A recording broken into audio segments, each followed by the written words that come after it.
Look at the word grammar. Where does it come from? Grimoire, that's a book of magic spells. The structure of language, grammar, was originally understood as a magical system. Then there's cursive writing. We call it cursive because it creates curses. And spelling, you're casting spells. This isn't hidden. It's right there in plain sight.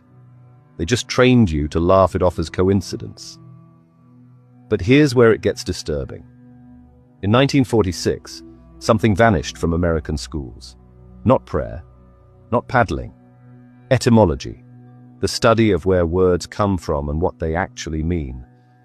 And the moment they removed it, you lost the ability to see the trap. Because when you understand what words really mean at their root, you start noticing that almost every word you use was designed to program you into accepting limitations you never agreed to. Let me prove it to you right now. There's a reason they stopped teaching etymology in 1946. Before that, every kid learned to decode words, to understand the hidden programs inside language. Then it stopped. Everywhere. All at once. They replaced it with memorization and standardized tests. Why? Because if you knew that understand literally means to stand under, to submit, you might stop saying I understand in every agreement. If you knew government breaks genes to govern, meaning control, and ment, meaning mind, you might start questioning authority differently. They gave you a corrupted vocabulary and told you words don't matter. But words are spells, and they've been casting them over you your entire life. Listen, I know how that sounds. I know you're probably thinking, okay, this is going to be some weird metaphor thing.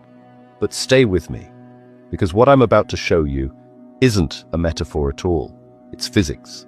It's biology.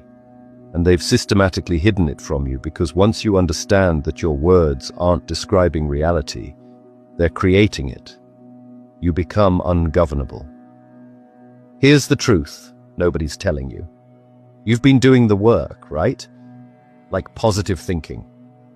This means you're not lazy, and you're definitely not missing some secret ingredient. But here's what's happening. You've been using contaminated language that programs failure directly into your nervous system, and they did that on purpose. Think about it. You say, I'm trying to lose weight. What does your subconscious hear? Trying, attempting, but not succeeding.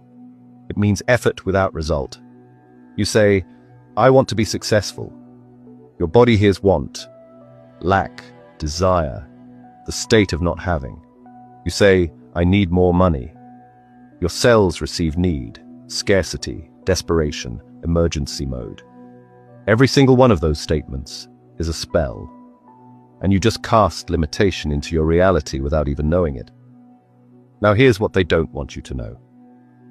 The elite study etymology like their lives depend on it.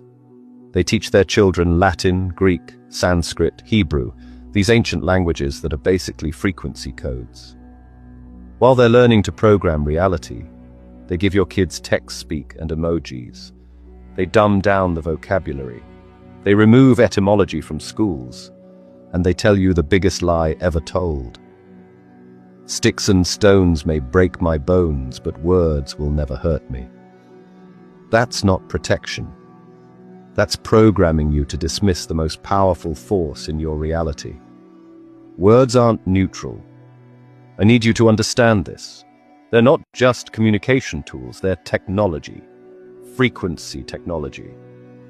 Every word you speak creates an electromagnetic signature. Problem is, nobody told you that thoughts don't create reality. Words do. Because thoughts are made of words, right? You can't think without language. And if your language is corrupted, your thoughts are corrupted, which means your reality is corrupted. It's that simple. And get this, spelling and casting spells aren't coincidence. But once you decode even 5 words, you can't unsee it. Mortgage. Mort means death, like mortal mortuary. Gage means pledge, like engage. A binding agreement. Mortgage equals death pledge. You're signing a death pledge, and they call it that right to your face. Pharmacy comes from pharmakia, sorcery, witchcraft. Government equals govern, control, plus meant mind, mind control. They're telling you exactly what they're doing, and you're agreeing because nobody taught you to read the code. So here's what changes once you understand this. Once you get that language is literal, reality programming technology, you gain complete linguistic sovereignty. You stop speaking unconsciously. You stop signing invisible contracts. You stop casting limitation spells over your own life. You reclaim the creative power they've deliberately hidden from you. This isn't about positive thinking. Positive thinking is surface level. It's like putting a band-aid on a bullet wound. This is about understanding that you are a frequency generator broadcasting electromagnetic signatures every second. And language is how you tune that frequency. Some people manifest easily, and listen, it's not because they're more spiritual or more blessed. They just understand that every sentence is a contract with the universe, and the universe always says yes. Why decode language when you can just memorize what they tell you it means, right? Just trust us. This word means this. Don't ask where it came from. Don't ask what the roots are. Just memorize it and move on. This was coordinated. After World War II, after they saw what propaganda could do, how language could move entire nations, how words could convince people to do unspeakable things, they systematically removed linguistic literacy from education. Edward Bernays. You gotta know this name. Nephew of Sigmund Freud. Literally wrote the book on propaganda, public relations, he called it. He understood that controlling language controls populations. And his whole philosophy was this: a population that decodes language is dangerous. A population that understands etymology asks too many questions. They see through the manipulation. They recognize the spells being cast.